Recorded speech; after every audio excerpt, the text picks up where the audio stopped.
That's flat out. Big teams, big boys, alright? My highs and lows, inherit growth, Mr. Deeds. Went from juggling 3 jobs to CEO like I'm Steve.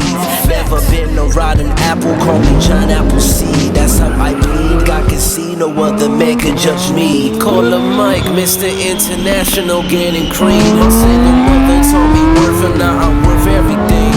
Went from Wall Street to Abu Dhabi, straight rolling in a Maserati with women that feel exotic. My life too pristine. Man, you didn't have to do them like that, man. You didn't have to do them like that. It was film day. Yeah. We gotta make a statement. Exactly. We gotta make a statement. Last What's flight going out, on, man? That's flat out, flat out, flat out, flat out, flat out, flat out, flat out, flat out, flat out, flat out. Welcome to the first edition of the Last Flight Out podcast, digital version. We're your hosts, Mike and Jay. Like, share, subscribe. In case you don't know already, you can find us at Last Flight Out Podcast across all of our social media channels. I am your host, Jay. In case you've forgotten, you can find me at JLubriel26, and you can follow my man Mike in Abu Dhabi at. If Mike was here, man, let's go. We here, digital How's it version, been, man. You see the We location. finally made it, man. Finally made it. put this together. Yeah, man. Mike's about to go enjoy his Friday night. I am just getting started. I'm getting emails out the wazoo, but we had to make some time to talk about a few things today. I don't know. I mean, we're gonna try at least monthly on this thing, or at least buy 2 times a month to do this. Like, we can't guarantee like weekly, Yeah, but we won't get it going. I just think we need to eventually get to weekly, though. You know, this is what the We'll people eventually want. get They to want to hear what weekly. we're The thinking. You got to give them frequent updates. I mean, people did like the hot takes for a little bit, which we started and then stopped and then whatever. But I think this is good to give people the BTS, the real. I'm in my house right now in Brooklyn. You're in Abu Dhabi right now, so I just think this is just a way to just get the content out there to tell people like, hey, this is what we're up to, how we're doing. I've been tapping into the TikToks lately. TikTok been showing me love, man. They like what I like to say, you've been man. reposting on the page and all that. they become a motivational speaker. Man, like, the thing is, it's easy for me to do that type of content because it's stuff that I think about already. So all I do is elongate the script. Like, I'll think about like 1 or 2 words and then I'll elongate the script. But anyway, this is Last Flight Out. This is not JLubriel26 talk. So we have a few announcements to make. Mike, tell them when we're gonna drop season 4.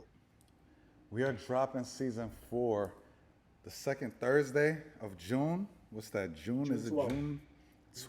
June 12th? June 12th. It's coming out. We're still in the midst of finishing the season and filming. So I'll be in New York first week of June. And we got a lot of exciting things coming. But yeah, June 12th is coming out. Everything we did from Paris to Dubai, it'll be there. I'm excited for it. It'll be there. Tune in. And everybody, we usually do, if you've been following us now for like 3 or 4 seasons, however many we got now, the last episode of every season is always usually the learning lessons. And we have a lot of learning lessons that we learned in season 4. I think this was the season that we'll learn a lot. This is the season that tested us. This is the season that was like, yo, anything that could have gone wrong went wrong in this season. Basically went wrong. Like, I was like, God damn, man. Like, from just the more technical side of stuff, like in terms of like production, studio, having studio scouting, just audio testing, visual testing, it was just ridiculous. I feel like we were getting hit with that the entire season. But you know what? This is karma because season 1 went a little too smooth. Remember, season 1 went a little too smooth in terms of like everything was like, like everything went kind of our way and stuff. But But anyway, so what we got on the agenda today, or what can people expect from us from this digital version? For myself, I think digital version, we're gonna talk about current events, and then we're also gonna talk about deep topics. But most of the times, I would say majority is we're gonna talk about what's happening in the world today. Yeah, exactly. I just think this is gonna be a little bit more raw, a little bit more unfiltered. And not like, it's going to be just giving our topics, just our general thoughts on several things that are going on, from sports to pop culture to a little bit of politics, just world news and events, things that are affecting people on an everyday basis. Also bring you a little closer to the behind the scenes of the production of the podcast. Like I said, it's not easy. It looks fun, but it's It's only fun when we're recording when we're doing this. This is the fun part, Yeah. right? Like, and this is like 5% of the time. I tell people that all the time. This is not to get to this, the testing we did, the back and forth and all that, the ordering equipment. It took a little bit. It took a little bit of time. It took a little bit, and we'll still refine things. We'll refine the template. You know, like I said, this is all being built over time. There's nothing that's meant to be fast about this. We're gonna be here for a long time, not a short time. So, let's kick it off with the first one, Mike. I know what you want to talk about, but let's talk about what's relevant first, which are the New York Knicks, baby. Gosh, Game 6 tonight. Game 6 tonight. Big, the city's gonna be rocking. MSG's gonna be rocking. It was a terrible game 5. That was probably the worst game I saw Jalen Brunson play. And I'm not an analyst here. It's just I've been a fan for almost 27 years now. And honestly speaking, that was probably the worst performance I've seen Jalen Brunson in a game before. Five fouls in a quarter. I know all of it is not his fault, but you just got to be smarter with that type of stuff. Towns needs to step it up. I mean, Towns is a great player, but I just think that sometimes he lacks the IQ and to play like a big man. Like, it just seems like I've never played basketball. Maybe he doesn't play like a big man. He doesn't. He's shooting doesn't, threes. He doesn't get any rebounds. Barely defends, but I like him. I like him. He's been getting double doubles all series long. No, he hasn't. It was when y'all lose. No, wait, no. What is it? The games y'all lose, even the games y'all won, he's not the leading rebounder of the team. Bro, he had 17 rebounds the other day. What are you talking about? Did he? Oh, okay. Yeah, but y'all still lost. Y'all still lost. No, but all I'm gonna say is, ladies and gentlemen, is a stat box watcher, bro. That's what he is. No. I'm gonna tell you, as a New Yorker, I'm rooting for the Knicks because I'm coming home next month, and I want the city to be lit. This is the only reason why I'm rooting for them. But it hurts to see them play because I'm staying up at 4 a.m. to catch the games, and it's like they're getting blown out. And then I'm like, yo, this game is a wrap. Why did I come and watch this bullshit? And then when I wake up, good thing they're coming back and winning. But it's ridiculous, man. Like, this is ugly basketball. It's exciting to watch at the end, but it's not like, hey, the Knicks are ready to win this championship. It's like, yo, you're barely getting through. You're barely getting through. They definitely are playing like a team. Yeah. Look, they've not put the 48 minutes of basketball that we know what they're capable of. They've been putting on together like in spurts, like in a half or in a quarter, right? But that's not a winning formula. You cannot do that as you advance in the playoffs because it's just going to get tougher. It's going to get harder. The obstacles are going to get bigger. So they need to make the adjustment tonight to put a full 48 minutes statement game. I don't think that Brunson's going to play bad. He doesn't usually play back-to-back bad games. The guy I'm looking at right now is Karl Anthony Towns. You're the highest paid player on the team. And from a fan perspective, from a non-analytical perspective, sometimes when he has the ball, and I don't know, maybe you played college ball. If I got 6 inches on somebody, give me the ball in the post. Mouse in the house. I'm calling that all day long. Give me that ball. If you don't give me that ball with this dude, little dude behind me, so I can slap him, yo, why are you trying to face up and shoot threes, man? Like, yo, forget all that. We know you can shoot the 3 ball. There will be a time and a place where the 3 ball is needed. But with this team, just play simple, fundamental basketball. Like, see, the thing is, I don't think he could bang, and that's not his game. And he's a shooter, and the thing is, he's a streaky shooter. When he's hot, you want him on your squad. He's going off. He's hitting the baseline, Hakeem the Dream, fadeaway shots. He's stepping backhand threes like Steph Curry. But when he's not, it's like he's not out there. He's invisible, you know? So I don't know. I think today is game 6. This is a must-win for the New York Knicks. Must-win for the New York Knicks. I do not want this to go back to game 7 in Beantown. So, like, that's all I got to say to this. They got to take care of business tonight, which I think Jalen Brunson will do because of I've seen it happen over 3 years where this guy, when the best is needed from Jalen Brunson, he doesn't let you down. I'm just worried about the others because you need the others to also step up. We know what JB's already certified in the playoffs. He's done it too many times not to doubt him. But I haven't seen Towns traditionally in his career, and this is not a knock on him, in the playoffs in big spots come up big. Last year, I know he came up big against the Denver Nuggets in Game 7 in Colorado when they beat them there. That was big for him. Mm-hmm. But that's been the exception, not the norm in his playoff sort of run. So you look, I like Towns. He's Dominican, que lo que, but like he may not be invited up to Dykeman if he doesn't show up tonight. he may not be able to go up to Dykeman if he doesn't show up tonight. I don't know how you show your face up in Dykeman after that, but anyway. So moving on to topic number 2, which I know what the world is talking about, what the entertainment world is talking, what everybody's talking about. The Diddy trial, Mike's hero. This is not my hero. Chill, not my hero, not my hero. I stand with women. I'm a proud supporter of all women, women's rights, and all that. Women's have a voice. It's disappointing. It's disappointing to say the least. Yeah. This is the trial of the century right now. I feel like there's always been rumors. Think it's bigger than R. Kelly? Of course. Hell yeah, this is bigger than R. Kelly. Yeah. This is way bigger than R. Kelly, Bigger than Bill Cosby? Bigger than Bill Cosby. Diddy has had much of an influence for a longer time than Bill Cosby. I feel. I may be wrong. People may bash me in the comments for this. But I'm just saying, when it comes to crossing over different genres, when it comes to his influence in music and fashion and marketing in general, and his impact, his power, how much money he has. You know what I mean? This is just a bigger case. I think it's something where we've heard the rumors, we heard the cries. Nobody wanted to believe it.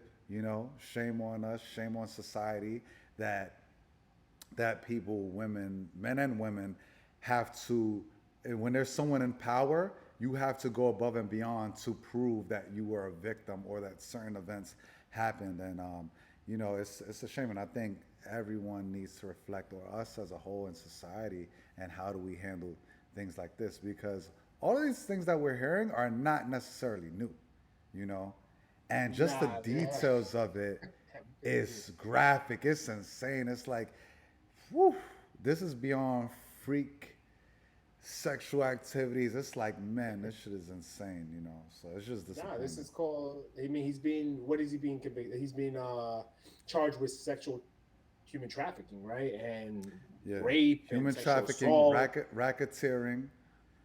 I don't know. As a lawyer, you don't do criminal law, but can you break that down as how does something become? Because I think a lot of the argument now is, I think everybody's in agreement.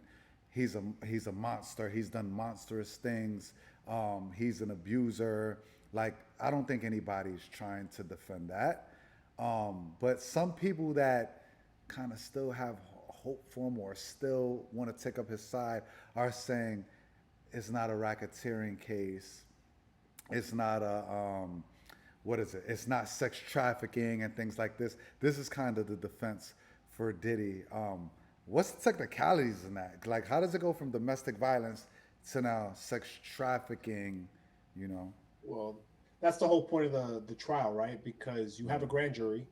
So at the grand jury, which is a essential lower bar, you just need to have, I forgot what the standard is, but you need to just have some sort of like credence to your charge, right? Like you telling the grand jury, here's preliminary information that I have to be able to charge this person. The grand jury is like, okay, you have enough to be able to take this to trial so that we can unravel the story here at the trial. Again, I am a corporate attorney. I am not a trial attorney. I am not a criminal defense attorney. I do not know the specifics of court, especially state court, federal court, any of that court. I chose to be a corporate lawyer to stay away from court. But I do remember a little bit from my criminal law class, and generally speaking, it's not about, I can charge you with whatever, Mike. I can charge you with whatever charge. But if I don't have enough substantial evidence, or at least enough from the preponderance of evidence to convince a grand jury, right? To convince, like, hey, you should take me to, I think we should go to trial. There's enough here. There's just gonna be, you don't have enough. So we're not gonna arraign you on this charge. Whatever was presented by the prosecution on behalf of the state, the grand jury must have believed there was enough to be able to take this to trial. So what's going on right now, it's sad because this is stuff that's been said for a long time, especially from Cassie, right? Cassie's been Cassie's been screaming from the top of her lungs for years on this stuff, right? Like he Not basically really. deaded. Not really. He basically deaded her out. music career, though. He basically deaded that music career, and everything kind of unfolded and unraveled the second she filed that settlement suit, and he settled within the day. You usually don't do that unless you want. No, these but things honestly, squashed and cold. I see why. So he settled for 20 million. That came out. The number is 20 million. That came out 20 Now, million. yeah. So it's 20 million. I see She why wanted he 30. settled out because the She wanted details 30. is crazy. She wrote a whole memoir about this. The details is crazy as far as like they say, you know, what is it? He had other men pissing in her mouth and all this. It's graphic, it's horrific, you know. But then, and she's doing this all while 9 months pregnant, or she's like 8.5 months pregnant. So wow, salute to her. She's being strong and all of that. The defense has an uphill battle because I think the defense, they've taken the standpoint of they own up to he's a monster, he's a drug addict and all this, and they're trying to say it's domestic violence. So this is what they're saying, that she was she gave consent to all of this, she was in agreement with this and all that. This is now going to be her second day on the stand today, so let's see what else she has left. Dawn Richards is up next. She was in Danity Kane, so she's testifying. Yeah, so it's so many people coming in, man. So many people coming after him, man. It's Yeah. crazy. Like, so yeah, the DV. I think they're trying to downplay. I don't think they're trying to be like he never did anything. I think they're trying Yeah. to be like it's not human trafficking. It's a DV charge, and Yeah. I think what he's trying. That's why he's trying to play. He's not trying to get charged on sexual trafficking, which would probably put him in jail for the rest of his natural life. Yeah, I think he's yeah. trying to do a DV charge. Get He's time trying served. to get 10 years. I mean, time served. If he gets time served, that's crazy. That's crazy. I think if he That'd be gets wild. 10 years, that's a win probably. If he gets 10 years. That's probably a win. But He'll come out in his 60s. He's probably come out in good. He look. I don't know anything about the criminal justice system, but he has enough dough to probably buy himself enough protection in jail where it'll be as comfortable as possible for him in whatever federal prison he goes to. So, I don't think he has to worry about much while he's in there. Let's just hope he don't got any enemies, any ops in the I'm sure he got a lot. I'm sure he got a Yes. lot. because he probably put some of them in there. So Exactly. So right, so he's gotta be careful, man. But this is like a bigger picture, a bigger message where I think that people gotta watch out, man. When you got power, when you got Yeah. power, and you think you're on top of the world, you can't be out here just pretending and thinking that you're untouchable. Because look, anyone can get got. Anyone can get got. Yeah. So Also, I got two things as well, man, for parents and all that. Parents of daughters or even of sons and all that. You know, when you enter these careers or in any situation that you have, you know, if you have a child that's young or someone that's a young adult, is beware of who they're around and the power and influence that can make your child do something to advance their career and all that, you know. Just you know, that communication and always being involved in all that, because, you know, she's coming out, you know, from humble beginnings and she's with Puff Daddy P. Diddy that could change her life. She's probably like, oh, okay, let me just do this to appease him. This will help me and my family in the long run. And it's, you know, it's sad what we put on value, or, you know, just maybe the lack of involvement that we have as a community around our young adults. yeah, I mean, look, it's also we're in a TikTok social media era now. That's the thing about these messages about, you know, these red pill podcasts or whatever it is. Like, people are sponges, man. The teenagers are sponges. Young adolescent people are sponges. You got to be careful because we're raising the future generations of men, and when they're seeing actions like this, they're gonna maybe normalize certain things that shouldn't be normalized. So we really gotta do our job, not just as a podcast, but as two guys who are around women and females all the time. We should Yeah. not be supporting any of this. This is not cool. This is not right. However, I do respect the justice system, and I just want to see what before you start labeling anybody, you should see how the justice system plays out before you give him a label, right? If he gets convicted of everything he convicted, throw the keys away, like there's no room for that, for sure, right? But I just don't see, like you said, it's going to be an uphill battle for Diddy.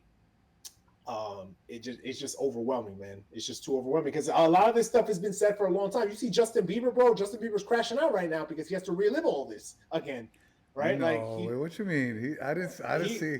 I'm not up to the Justin Bieber what he's doing. Oh, Justin Bieber out here fucking putting surveillance tapes and eating pizza to mimic the surveillance tapes type of things that Diddy used during his freak offs. Wait, he admitted? He's just sending signals like. Exactly, but we all know what Diddy did to Justin Bieber, bro. We all know. Man, that's crazy. I don't know. I'm waiting for the confirmations. I know what he did to all these women and all that. I think the guy producer, is supposed to come on too in the criminal court. So that means everything he put in the civil is true, probably. Or I don't know. He's gonna say it under oath. So, yeah. Okay, we'll see, man. We'll see what's up. But how do you? Okay, let's move off of this topic now. Mm-hmm. Now we're done with this one. So, last topic of the day, and not necessarily like the politics of it, but like how it's affected the day to day. These tariffs are getting crazy, bro. They're charging eggs up. Like I saw eggs the other day for $18 on these US because of these US. Yo, when I come home, you need me to get some eggs, bro. Like eggs is $3-5 over here, man. I'll bring them in. Well, you know what? The Abu Dhabi is Switzerland, man. The Abu Dhabi is Switzerland, man. They don't get into trouble with nobody. You feel me? So they're right now just trying to. The world is just a strange place right now, man. With what's going on with these tariffs and what's going on with just inter-country politics and relationships. It's like causing a lot of issues right now, man. And I just want to be able to just be like, can we just go all get along and be in peace? I mean, Trump is actually out here. He's in Abu Dhabi today, securing the bag. He's making his runs around the GCC countries. He was out here in Saudi, nice here. I think next stop is Qatar and all that. These countries are investing a lot in the U.S. Is that a win for the American people? Is that gonna go towards the middle class? Is that gonna help us out? I don't know. Probably not. We'll see, man. We'll see. I hope so, but honestly, I hope so. I hope so too, man. But like, so long as I just don't see, I don't know, man. I don't see people like the middle class getting any better or getting that much help, man. That's traditionally where you get squeezed because if you're so poor, nothing really affects you because you're so poor. And when you're so rich, nothing really affects you either, right? It's always the middle class that has to kind of take the brunt of societal changes. And I just think that right now with the cost of living going up, the cost of just like daily essentials going up, food going up, it's making it increasingly hard for people to just stay afloat, right? And people getting into massive credit card debt, people getting into like massive financial strain and obligations that they just are not seeing the light at the end of the tunnel. And this doesn't give people much hope to be able to enjoy their lives on a day-to-day basis. So it's kind of just telling them like, what am I doing this for? Why am I facing this reality? Like, why did I go to school? Why did I do all this if I'm supposed to, I was promised the American dream, and the American dream is not really holding up its end of the bargain after all these people going to school and doing whatever they're supposed to do, getting their advanced degrees, and there's no jobs out there to employ them, or if they got a job, it's not paying them well. Yeah. And it's maybe they just need to be like you. Yeah, I mean, come on over here, man. There's plenty of opportunity out here, for Americans, so definitely. But man, with AI is the big buzzword now. You know what I mean? Do you see that in your career where AI could potentially replace jobs, and how are you preparing for that? I think in the legal spectrum, in the legal field, it won't replace lawyers per se, but I think lawyers who don't know how to use the AI will be replaced by lawyers who know how to use the AI. Like, we have a lot of tools that can make our jobs efficient, whether that's doing due diligence, whether that's like reviewing a contract and giving us like some sort of like, high level summary overview, so that we already have a high level summary, so that when we jump into the document and do our deep dive, we kind of go with already flashlights. We know what we're looking for, right? I just think like if you're a dinosaur, just like any other era, like you're just gonna become extinct. So AI is here to stay. It's not going anywhere.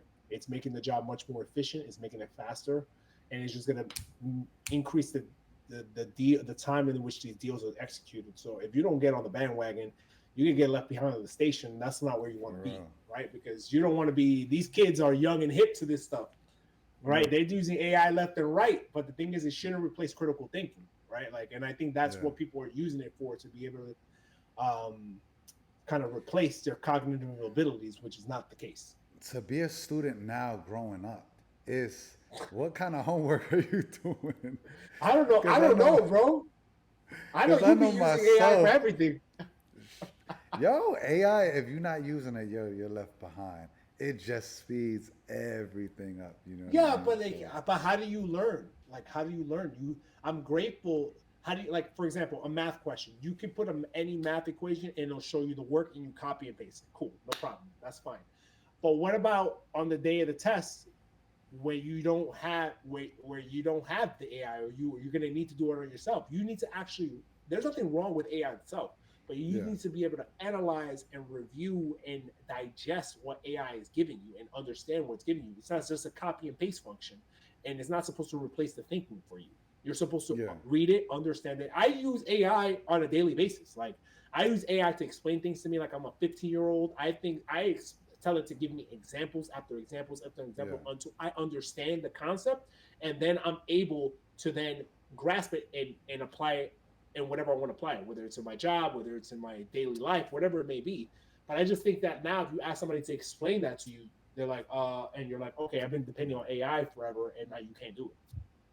But I think that's where the balance is of how do you prompt AI, how do you use AI, and like you said, you can learn from it. And like myself, I'm in technology, so I'm actually using AI to code. And it's a thing now, it's called like vibe coding and all that, where people really don't have to know the nuts and bolts of how to code, but you got to know the structure. You got to know programmatically how you want things to be set up, in an application.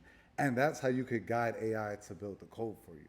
You know what I mean? So now that's coming more, like, these tools are more and more powerful for that. But I don't think you could blindly say, build me an app like Airbnb. It's not that smart, but then it's going to come up to you. It's like, all right, I'm ready to ship and go. You know, here's your $1 billion plan. If that was the case, everybody be doing it. You know what I mean? Like, but we'll see where things go, bro. Look, man, I gotta jump off, but I think one final thought on AI. I think with AI, the way I tell people to do is don't be afraid of admitting that you use it. Right? That's fine. Everybody uses. I think it's the norm that people use AI. However, you want to be able to say, I know how to use AI in a way to speed things up and make myself more efficient. I understand the material, and I'm using AI as a help, like an assistant or a first-year associate or a junior, whatever it may be, instead of the actual human. Right? And I think that's powerful when you know how to do that. But if you're just using it as like, I know how to use AI, but I really don't know what the hell I'm talking about, then that's not good. And the thing is, don't treat it as the Bible per se. Like, you still have to verify. It gives you a lot of false responses sometimes, like phantom responses. Definitely. So it's not perfect.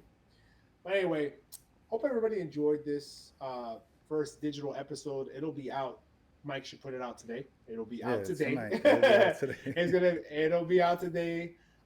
Mike, let people know where they can find us, man. And I'm looking forward to doing the next one, man.